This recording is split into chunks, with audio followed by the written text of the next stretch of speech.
नमस्कार साथियों, मैं रोहित कुमार आपका इस वीडियो में स्वागत करता हूं।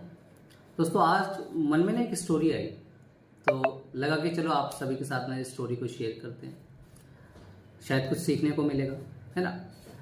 तो देखो दोस्तों, स्टोरी ऐसी है कि एक बार क्या होता है, एक नदी किनारे पेड़ होता है और उस पेड़ की शाखा पे बंदर और बंदरिया बैठे होते हैं।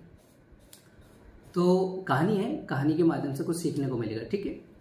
तो बंदर और बंदरिया उस टहनी पे बैठे होते हैं और जब बैठे होते हैं उसी अंतराल पे आकाश से एक आकाशवाणी होती है, ठीक है।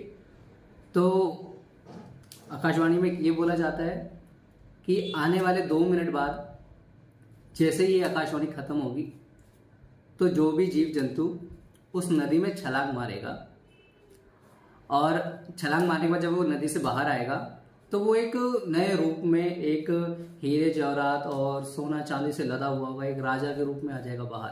मीन्स उसकी जिंदगी एक परिवर्तित हो जाएगी, लाइफ चेंज हो जाएगी उसकी। अब ये जैसे ही आकाशवाणी सुनाई दी और जब सुनने के बाद आकाशवाणी बंद हुई और बंद होते ही तो जो बंदरिया थी उसने उस टहनी से सीधा नदी में छलांग लगा दी। अब बंदरी ने तो छलांग लगा दी लेकिन बंदर पेड़ पे बैठा रह गया। अब हुआ क्या कि जैसे ही बंदरिया उस नदी से बाहर आती है तो वो एक रानी के रूप में बाहर आती है और वो हीरे जवाहरात पूरा जड़े हुए, पूरा एकदम रूप होता ना महारानी का, उस रूप में बाहर आती है। अब ये देखकर बंदर को बड़ा आश्चर्य होता है और वो आश्चर्यचकित हो जाता है कि ये कैसे हो गया। फिर बंदरिया उससे सवाल करती है कि आकाशवाणी तूने सुनी थी ना? तो बंदर कहता हाँ मैंने भी सुनी थी। तो कहता सुनी थी तो तूने छलांग क्यों नहीं लगाई?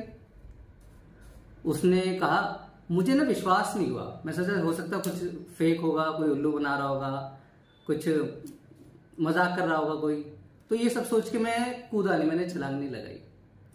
तो बंदर ने कहा अरे मूर्ख इंसान, एक बात बता, अगर तू छलांग लगा देता और भविष्यवाणी सही है तो तू परिवर्तित हो जाता और तेरी जिंदगी बदल जाती, तू भी राजा बन जाता है। और अगर भविष्यवाणी गलत होती, कोई मजाक कर रहा होता, कोई मूर्ख बना रहा होता और आपका नुकसान भी नहीं था उसमें, अगर आप छलांग लगा देते तो आपका नुकसान क्या होता? आप छलांग लगा के वापस बाहर आ जाते। अगर आप वो भविष्यवाणी झूठी भी होती, आप राजा नहीं भी बनते तो रहते तो बंदर ही ना। आप बंदर से तो कुछ और नहीं हो जाते ना, जैसे थे आप वैसे तो रहते ही। और भविष्यवाणी सच होती तो आप जीवन बदल लेते। तो अब ये जब बात बोली तो बंदर बड़ा आश्चर्यचकित रह गया, ये बात तो आपने सही बोली, तो उस समय तो मैंने ये ध्यान ही नहीं दिया।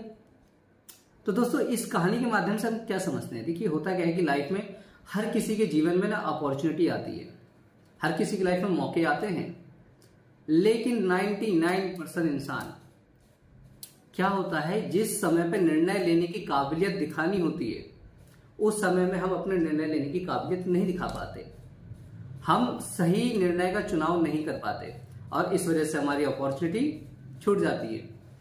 और यही फिर हम बाद में क्या बोलते हैं, काश उस समय मैंने वो निर्णय ले लिया होता, काश उस समय मैंने वो जमीन ले ली होती तो आज मेरा मकान बना होता, काश उस समय मैंने कोई दूसरी नौकरी कर ली होती तो आज मैं करोड़पति होता, काश मैंने वो पढ़ाई कर ली होती तो आज मैं भी कहीं बाहर देश में होता, मेरे उस दोस्त ने ऐसा कर लिया था, मेरे रिश्तेदार ने ऐसा कर लिया था, मेरा ये मेरा वो, काश ये काश वो, हम ऐसे लगे रहते हैं।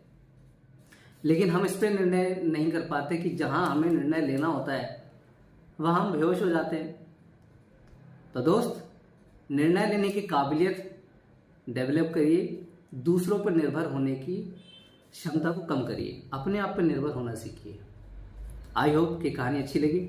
कहानी अच्छी लगी तो और लोगों को भी आगे शेयर करिएगा। मिलते हैं नेक्स्ट वीडियो में। नमस्कार।